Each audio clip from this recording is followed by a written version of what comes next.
అనేక మందికి కనువిప్పు కలిగేలా, ఎంతో మందిని ఆలోచింపజేసేలా, మరి ఎంతో మందికి మేల్కొలిపే విధంగా చరిత్రలో నిలిచిపోయే ఒక ప్రాముఖ్యమైనటువంటి కార్యక్రమాన్ని తమ్ముడు ఇప్పుడే మన కళ్ళ ముందు జరిగించాడు. ఏంటి ఆ కార్యక్రమం అంటే, ఒక వెధవరాలు తమ ఇంటిలో అడుగు పెడితే ఆ ఇంటికి ఏదో అరిష్టం పట్టుకుంటుందని, ఆ కుటుంబానికి ఏదో కీడు జరుగుతుందని పొరపాటుగా ఒక వెధవరాలు తమ ఇంటిలో అడుగు పెడితే నానా మాటలు అని, నానా రభస చేసి ఎంతగానో కించిపరుస్తున్న సమాజం చే తునీకరింపబడుతున్నటువంటి వెధవరాలతో ఈ గ్రామంలో ఉన్నటువంటి కురుబుద్ధుడైనటువంటి ఒక వెధవరాలు రయ్యమ్మ గారి చేతుల మీద మరి ఈ గృహానికి రిబ్బన్ కట్ చేసి, ఈ వెధవరాలే మొట్టమొదటగా తమ యొక్క పాదాన్ని ఇంటిలో పెట్టాలన్న ఆలోచన కలిగి నిజంగా ఆ విధంగానే జరిగించిన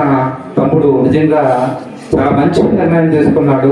ఈ ప్రపంచము శాస్త్రీయంగా, సాంకేతికంగా ఎంతగానో అభివృద్ధి చెందుతుంది. ఈ ప్రపంచము ఎంత అభివృద్ధి చెందుతున్నా మనుషులలో కొన్ని మూఢనమ్మకాలు, దురాచారాలు, కొన్ని అసమానతలు అలాగే ఉండిపోయాయండి. ఏంటి ఆ దురాచారాలు అంటే చాలా ఉన్నాయి. అందులో కొన్నిటిని మనం ఈ సందర్భాన్ని బట్టి ఆలోచన చేస్తే, ప్రపంచంలో ఉన్నటువంటి మనుషులలో కులము అన్నటువంటి ఒక పిచ్చి ఉందండి. కులం గురించి మనం ఆలోచిస్తే, ఒక ఆయన తలలో నుంచి ఒక కులం వారు వచ్చారట, అతని భుజంలో నుంచి మరొక కులం వారు వచ్చారట, అతని ఉదరం అంటే పొట్టలో నుంచి మరొక కులం వారు వచ్చారట, అలాగే అతని పాదాల్లో నుంచి మరొక కులం వారు వచ్చారట. అలా పాదాల్లో నుంచి వచ్చిన వారు ఎవరు అంట?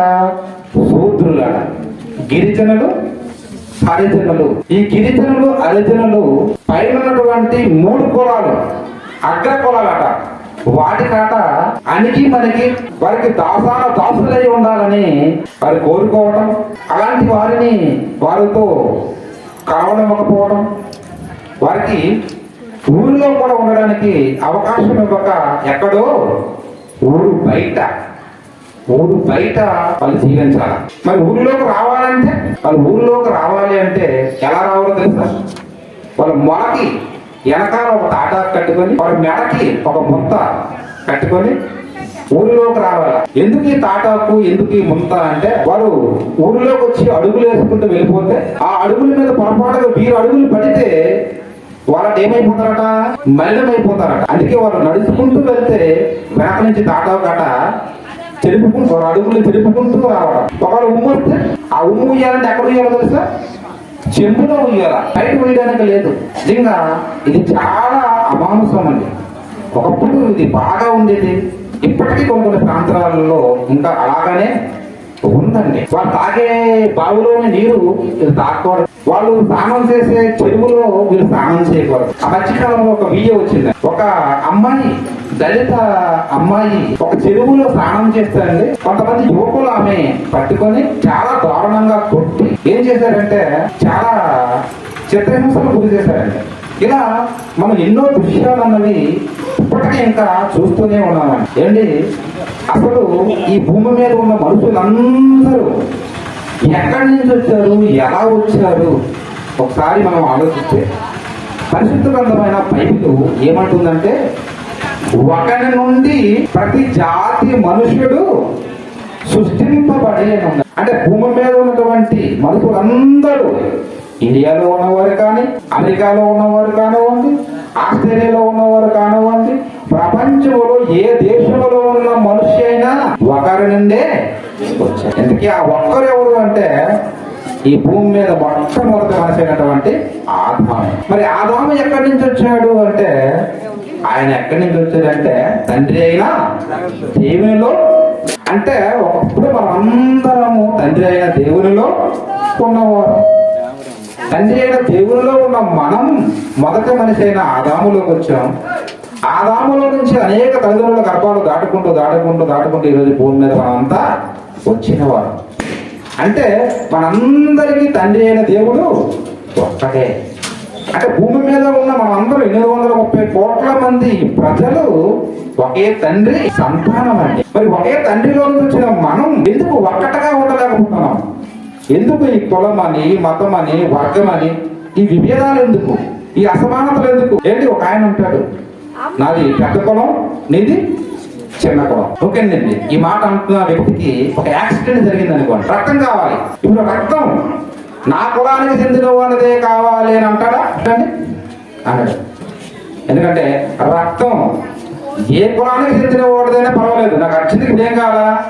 రక్తం కావాలా. నీకు రక్తం కావాల్సినప్పుడు ఏంటంటే అప్పుడు కులము లేదు, అప్పుడు మతము లేదు, ఎలాంటి తారతమ్యము లేదు. అప్పుడు మిగతా సమయాల్లో నాది పెద్ద కులం, నీది చిన్న కులం, నేను ఎక్కువ నీకు తక్కువ అన్నటువంటి ఈ తారతమ్యాలు ఎందుకండి?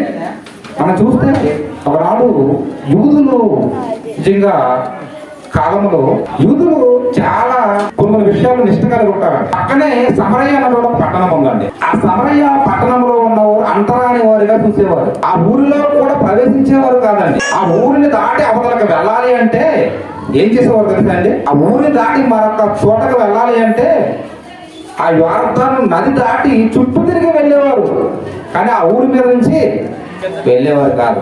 ఎందుకంటే వారట అంటరాని వారు, సమరయులు అంటరాని వారు అన్న భావం మన మైండ్ లో ఉండేదండి. అలాంటి గ్రామానికి సమీపంగా యేసుక్రీస్తు వారు వెళ్ళారండి. ఊరు బయట ఒక బావి ఉందండి. ఆ బావి దగ్గర యేసుక్రీస్తు వారు ఉంటే అక్కడికి ఒక సమరయ స్త్రీ వచ్చి ఆ సమరయ స్త్రీతో యేసుక్రీస్తు వారు మాట్లాడుతున్నాడు. ఏమని?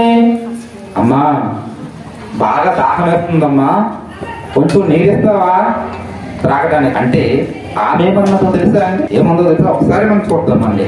పరిశుద్ధ గ్రంథమైన బైబిల్ నిజంగా ఎంత అద్భుతంగా ఉంటుందో, నిజంగా మనిషిని ఎంత సంస్కరిస్తుంటుందో, మనిషిని ఎంత మేల్కొల్పుతుంటుందో చూస్తే అంటే నిజంగా అద్భుతంగా ఉంటుందండి. బైబిల్ చాలా ఆనందం వేస్తుంటుందండి. ఇది ఆనంద సమయం కదండి, ఈ గృహ ప్రవేశం ఆనంద సమయం.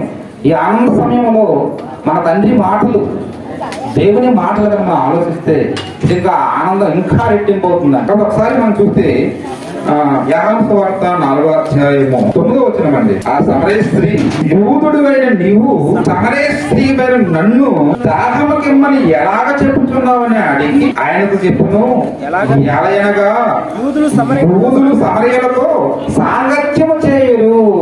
యూదులు వారు గొప్పవారు భావించుకుంటుంటారు, వారు సమరయులతో సాంగత్యం చేయరు, మమ్మ అంటరాని వారుగా భావిస్తారు. కానీ మీరేంటి ప్రభువా నాతో సాంగత్యం చేస్తున్నావు, నన్ను నీరు అడుగుతున్నావు తాగడానికి అన్నప్పుడు యేసుక్రీస్తు వారు నిజంగా మహానుభావుడు. అమ్మా, మనమందరం ఒకే తండ్రి సంతానమమ్మా, మనందరం దేవుని పిల్లలమమ్మా అని ఆయన మనోనేత్రాలు తెరిచాడు. ఆ సమరయ పట్టణంలో ప్రవేశించి 2 రోజులు దేవుని యొక్క మాటలను అందించాడు. అంటే యేసుక్రీస్తు వారు ఈ అంటరాని తనాన్ని, ఈ మనుషుల్లో కూడా ఈ అసమానతలు లేదంటే తొలగించడానికి మొట్టమొదట బీజం వేశాడు. అలాగే యూదులు వారిలో ఒక తెగ ఉండేదండి, అది సొంకర్లండి. ఆ సొంకర్లు కూడా వారితో పాపులని, వారు అంటరాని వారిని భావించేవారు. కానీ యేసుక్రీస్తు వారు నిజంగా అలాంటి వారిని కూడా ఆదరించినట్లుగా, చేరదీసినట్లుగా, తన హక్కును చేర్చుకున్నట్లుగా కనిపిస్తుంది. అందుకే యేసుక్రీస్తు వారి శిష్యుల్లో మత్తయ్య అన్నటువంటి ఒక సొంకరి ఉంటాడు. అంతేకాదు చెక్కయ్య అన్నటువంటి ఆయన కూడా ట్యాక్స్ కలెక్టర్, మనకు తెలుసు. అతని ఇంటికి కూడా ఎవరు వెళ్ళారు? యేసుక్రీస్తు వారు వెళ్ళారు. అక్కడ ఉన్న వారు అందరిలో గుసగుసలు ప్రారంభమైపోయాయి. ఏంటి? ఈయన పాపాత్ముడైనటువంటి ఇంటికి వెళ్ళి బస్ చేస్తున్నాడు, సుంకరులతోనూ పాపులతోనూ స్నేహం చేస్తున్నాడు, వీటికి ఏమైనా తెలియదా అని యేసుక్రీస్తు వారి మీద గుసగుసలాడుకున్నారు. కానీ యేసుక్రీస్తు వారు నిజంగా ఈ అంటరాని తనాన్ని, మనసులో ఉన్నటువంటి వైషమ్యాలను తొలగించి ఒక కొత్త వరవడి సృష్టించాడు, ఒక నవసకాన్ని ప్రారంభించాడు అండి. కాబట్టి నిజంగా అలాంటి మహానుభావుడు నిజంగా ఈ భూమి మీదకి రావటం, నిజంగా ఆయన ద్వారా మరి వచ్చినటువంటి అనేకమైనటువంటి బోధలు, కార్యక్రమాలు ఈ పరిశుద్ధ గ్రంథమైన బైబిల్ నిక్షిప్తం అవడం, అది ఈరోజు మనం చదువుకోవడం, నేర్చుకోవడం, వినడం అనేది గొప్ప మహాభాగ్యం. అయితే పిల్లరా, భారతదేశంలో ఒకప్పుడు ఒక భయంకరమైనటువంటి మూఢనమ్మకం, దురాచారం ఉండేది. ఏంటో తెలుసండి? సతీ సాగమనం అండి. ఒక ముసలివాడు, ఒక వృద్ధుడు ఒక పసిపిల్లని వివాహం చేసుకుంటాడు. బాల్య వివాహాలు ఉండేవి కదండి. ఒక వృద్ధుడు ఒక పసిపిల్లని వివాహం చేసుకుంటే, వివాహం చేసుకున్నటువంటి కొద్ది రోజులకి ఏంటంటే ఆ ముసలోడు కాస్త గుటెక్కమంటాడు. మన భాషలో చెప్పాలంటే బకెట్ తనేయడం అంటారు కదా, అలా వెళ్ళిపోతాడు. ఆ ముసలోడు చచ్చిపోతే అతని భౌతిక దేహం మీద ఈ పసిపిల్లను కూడా పెట్టి చుట్టుపక్కల కట్టెలు పేర్చి ఆ చిటి పైన దహనం చేసుకోవాలండి. అలా ఎంతో మంది అండి బలైపోతుండేవారు, అక్కలు చెల్లెళ్ళు. ఇంకా దీని మీద ఒక మహానుభావుడు గలం విప్పాడు. ఇది తప్పు అన్నాడండి. తప్పు అన్నాడు. ఎవరతను తెలుసా? రాజా రామ్మోహన్ రాయ్ పోరాడాడు. సతీకి సాగనం అన్నది తప్పు. భర్త చనిపోతే అతనితో పాటు భార్యను కూడా తగలబెట్టడం ఏదైతే ఉందో అది చాలా తప్పు అని ఖండించాడండి. నిజంగా ఆ విషయంలో ఆయన విజయాన్ని సాధించాడు. సతీ సాగమాన్ని రూపుమాపాడండి. మరి ఇంతకీ సంఘ సంస్కర్తకు ఈ ఆలోచన ఎక్కడి నుంచి వచ్చింది, ఎలా వచ్చింది, ఈయనకి స్ఫూర్తి ఎలా కలిగింది అంటే దైవం అండి. దాని వెనకాల దైవం. ఎందుకంటే విలియం కేరీ అన్నది ఒక దైవజనుడు. అప్పటికే ఈ సతీ సాగమన మీద పోరాటం చేస్తున్నాడు. బాల్య వివాహాల మీద కూడా పోరాటం చేస్తున్నాడు. అతన్ని రాజా రామ్మోహన్ రాయ్ గారు కావడం, అతని ద్వారా బైబిల్ నేర్చుకోవడం, బైబిల్లో ఉన్నటువంటి ఈ జ్ఞానాన్ని దేవుని మనస్సును అర్థం చేసుకోవడం జరుగుతుందండి. ఇక బైబిల్లో భార్య అంటే భర్త చనిపోయిన భార్య విషయంలో ఏమంటున్నాడు, విధవరాల విషయంలో ఏం చెప్తుందో ఒకసారి మనం చూస్తే అండి, రోమపత్రిక ఒకసారి చూడండి. అపోస్తలుడైన పౌలు గారు రోమిలికి రాస్తున్న పత్రిక 7వ అధ్యాయము 2వ వచనం ఒకసారి చూద్దాం. భర్త గల స్త్రీ భర్త బ్రతికున్నంత వరకే ధర్మశాస్త్రములకు బద్ధురాలు. అంటే ఒక భార్య తన భర్త బ్రతికున్నంత వరకే భర్తకి బద్ధురాలు. ఇక భర్త సచ్చాడు కాబట్టి ఆయనతో కూడా తగలబెట్టాలి అన్నటువంటి ఆలోచన అనేది తప్పు. ఎందుకంటే ఒక భార్య ఎప్పటి వరకు తన సేవలు అందించాలి తెలిసే భర్తకి బ్రతికున్నంత వరకు అందించాలా. చనిపోయిన తర్వాత అయిపోతుందంటే స్వతంత్రాలు అవుతుంది. కాబట్టి అతనితో పాటు చిటి మీద వేసి కాల్చడం అన్నది ఏదైతే ఉందో అది పొరపాటు అని బైబిల్ ఖండిస్తుందండి. ఎంత మంచి విషయం అండి. సమాజానికి ఎంత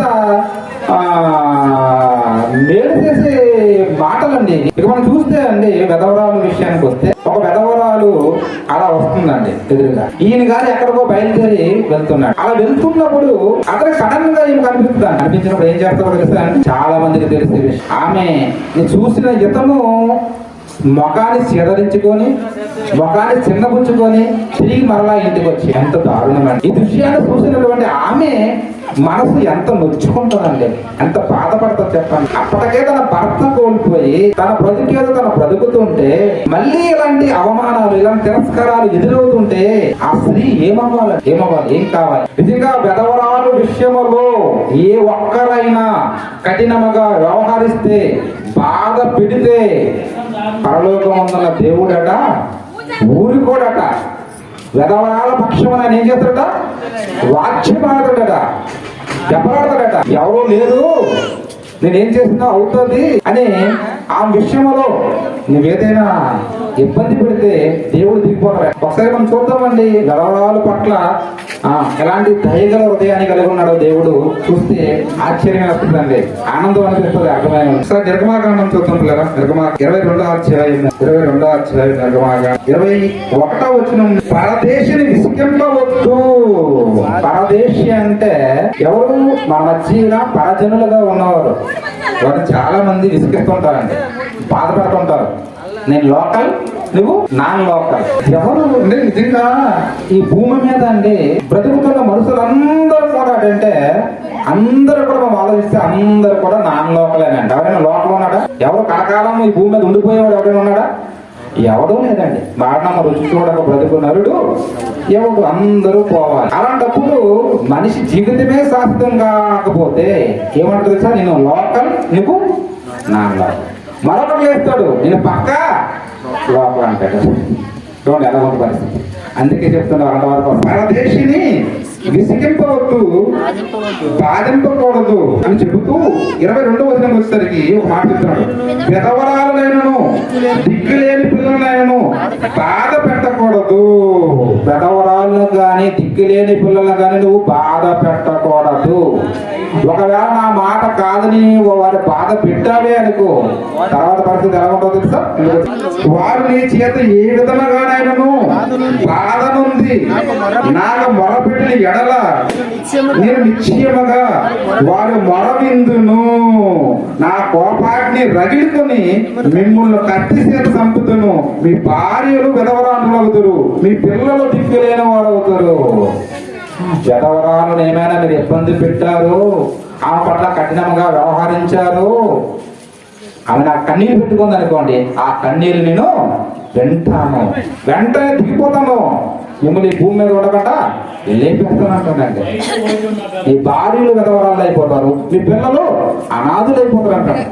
అంటే ఒకసారి ఆలోచించండి. ఇలా పరలోకముందున్న కన్న తండ్రి విధవరాలు పట్ల ఎంత ఆలోచన కలిగి ఉన్నాడు, వారి మీద ఎంత ఫోకస్ పెట్టి ఉన్నాడు, వారిని ఎంత ఆదరిస్తున్నాడు, వారి పట్ల ఎంత దయ కలిగి ఉన్నాడో ఒకసారి అర్థం చేసుకోవాలి.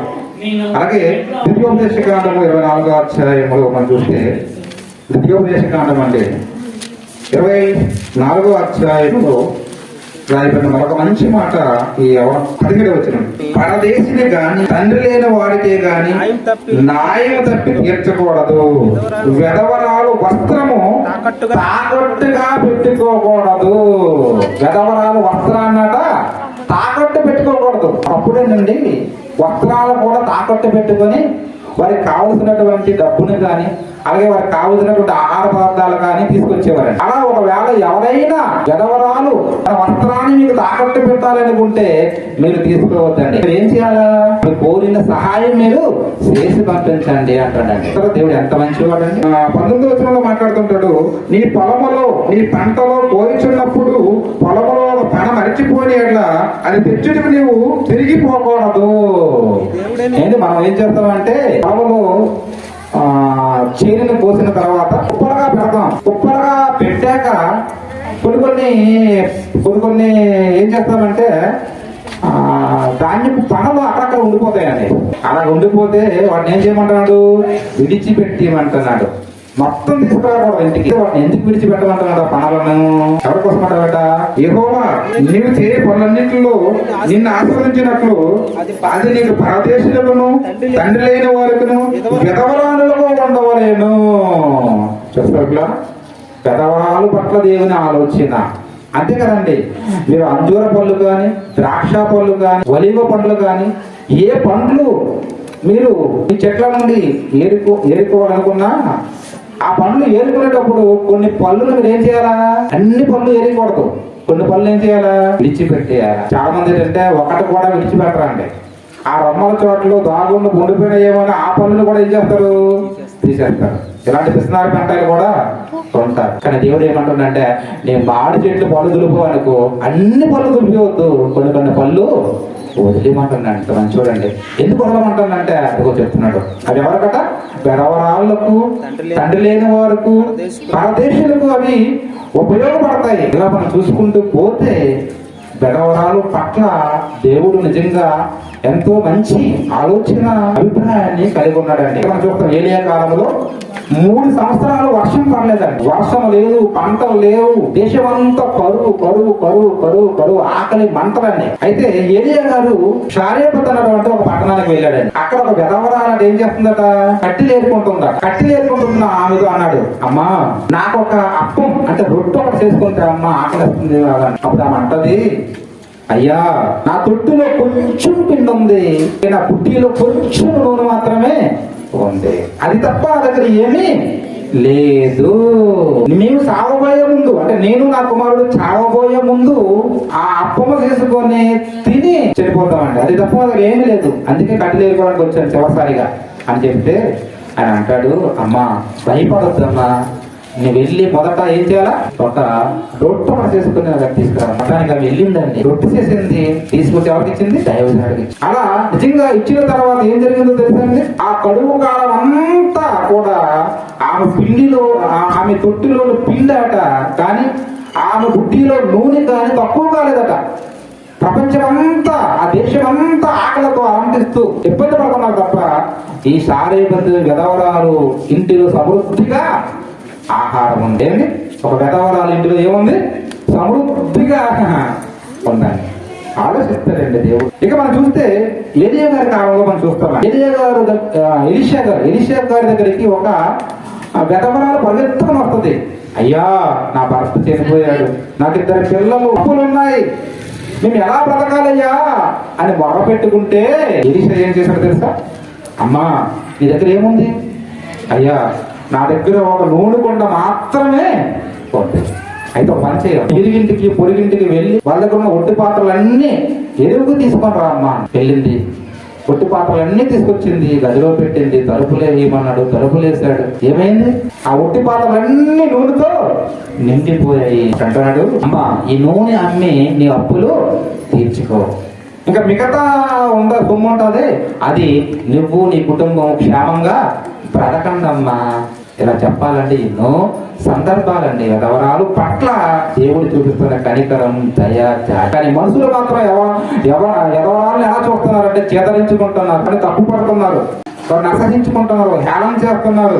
మా ఇంట్లో అడుగు పెట్టేసింది అని అరాన మాటలు మాట్లాడడం, ఇదంతా నిజంగా చేస్తున్న ప్రతి ఒక్కరూ దేవునికి శత్రువులు అయిపోతున్నారని మర్చిపోవాలి. ఎందుకంటే కొత్త నిబంధనకు వచ్చేసరికి ఏమంటారు? తిమోతి పత్రికలో అంటాడు, మాట్లాడతాడు. ఆ విధవరాలు నాడు ఏం చేయాలో తెలుసు అండి? తిమోతి పత్రికలో మాట్లాడతాడు, సన్మానించండి అంటాడు. 5వ అధ్యాయం 1వ పత్రిక 5వ అధ్యాయం 3వ వచనం.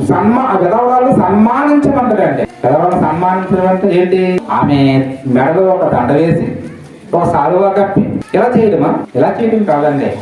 విధవరాలు సన్మానించడం అంటే ఇదిగోండి, ఈ రోజు తమ్ముడు చేశారు. ఒక విధవరాలు, ఈ సమాజం ఏ విధవరాలను అయితే చిన్న చూపు చూస్తుందో, ఏ విధవరాలను అయితే జ్ఞానం చేస్తుందో, అదే విధవరాలను తీసుకొచ్చి ఆమెతోని తన యొక్క గృహాన్ని ప్రారంభించుకున్నాడు. ఇది సన్మానించడం అంటే, ఇది గౌరవించడం అంటే, ఇది ప్రేమించడం అంటే. ఇప్పుడు విధవరాలందరికీ బట్టలు తీసుకొచ్చాడు ఇవ్వడానికి, నిజంగా భోజనం ఏర్పాటు చేశాడు. ఇదండి విధవరాలను సన్మానించడం అంటే, వారిని ప్రేమించటం, వారి అవసరాలు తీర్చడం. ఆ పని ఈ రోజు తమ్ముడు శ్యామ్ చేస్తుంటాడు. చాలా సంతోషించదగ్గ విషయం అండి. నిజంగా మనం చూస్తే ఈ విధవరాల విషయంలో మాట్లాడుతూ దేవుడు ఒక విధవరాలు కనిపిస్తుందండి. యేసుక్రీస్తు వారి కాలంలో ఆయన ఒక ఊరికి వెళ్ళిపోతున్నాడు. విధవరాలు తనకు ఒకే ఒక కుమారుడు. ఆ కుమారుడు కూడా సగమై కట్టెల మీద, పాడి మీద పొరుండబెట్టి ఊరిలో నుంచి గ్రామపు బయటకు తీసుకొస్తారు. గ్రామం లోపానికి ప్రవేశించడానికి యేసుక్రీస్తు వెళ్తున్నారు. తల్లి బహుగా దుఃఖపడుతుందండి.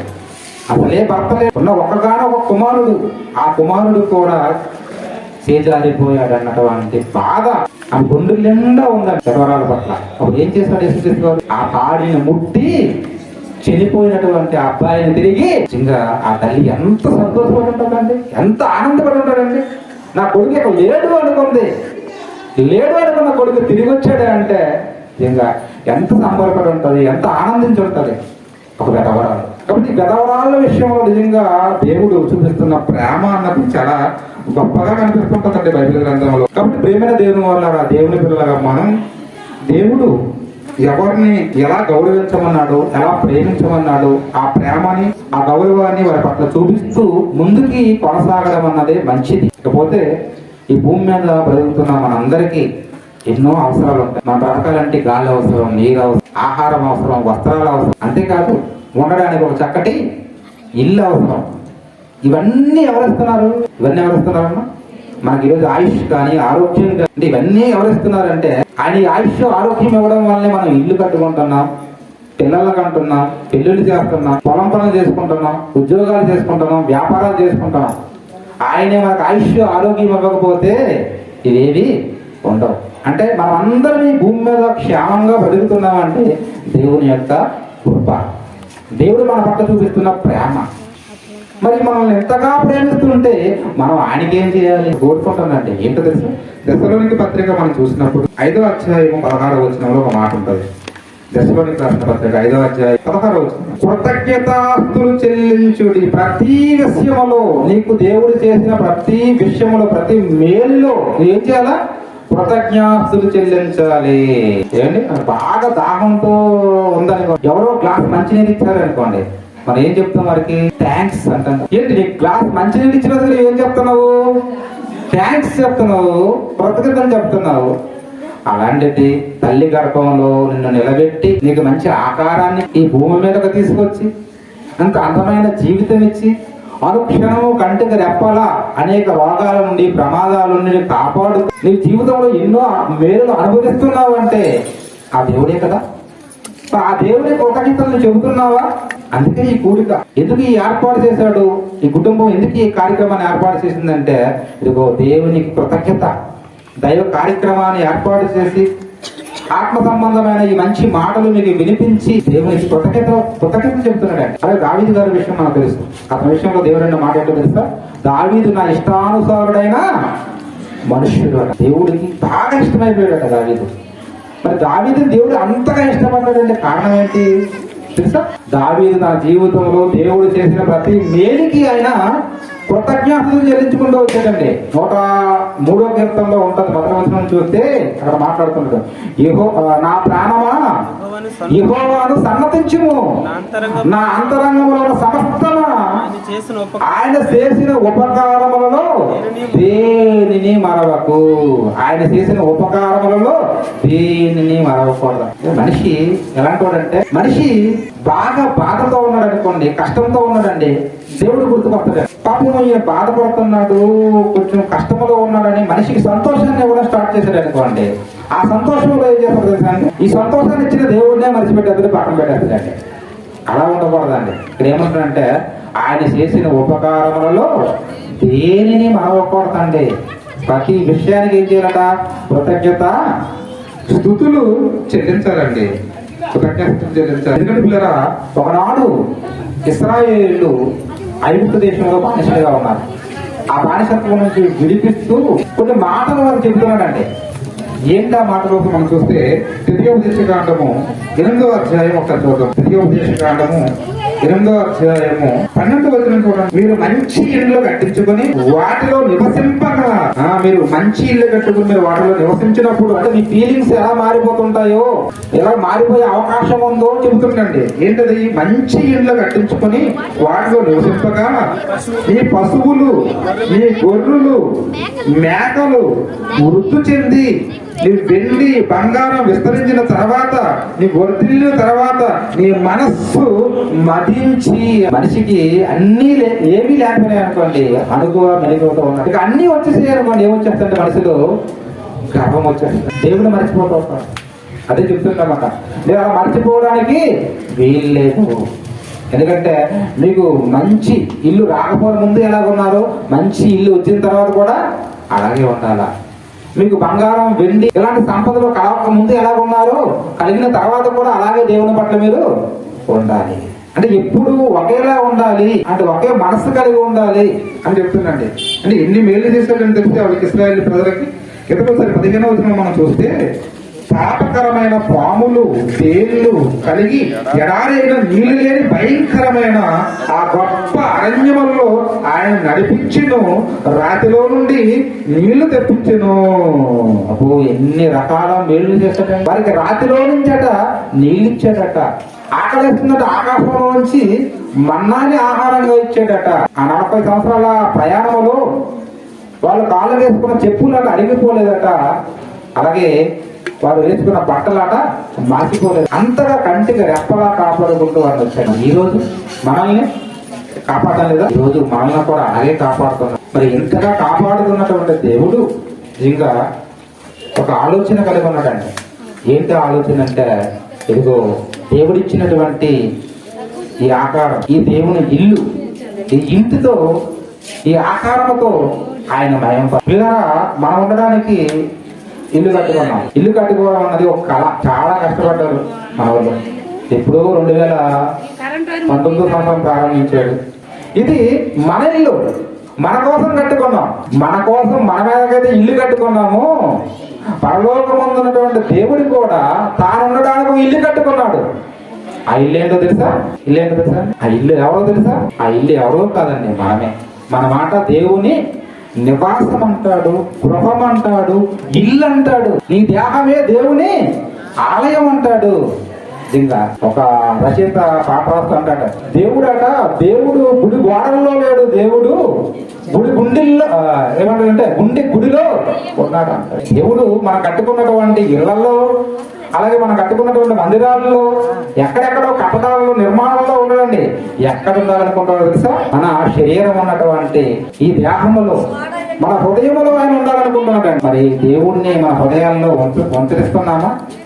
అసలు ఉన్నాడా అంటే ఈరోజు ప్రపంచంలో ఉన్నటువంటి 830 కోట్ల మందిలో చూస్తే నిజంగా ఆయనకు చోటిచ్చిన వారు ఎంతమంది ఎవరున్నారు తెలుసండి? మానవ హృదయాల్లో ఈరోజు దశలోనికి పత్రిక రాస్తూ పౌలు గారు మాట్లాడుతున్న మాటలు మనం చూస్తే 2వ దశలోని పత్రిక 4వ అధ్యాయము మనం చూస్తే అక్కడ మాట్లాడుతుంటాడు, ఏది దేవుడు అనబడినో, ఏది పూజించబడినో దానంతటిని ఎదిరించుచు తన్ను తాను కనపరుచుకుంటూ తాను దేవుని ఆలయములో కూర్చున్నాడట.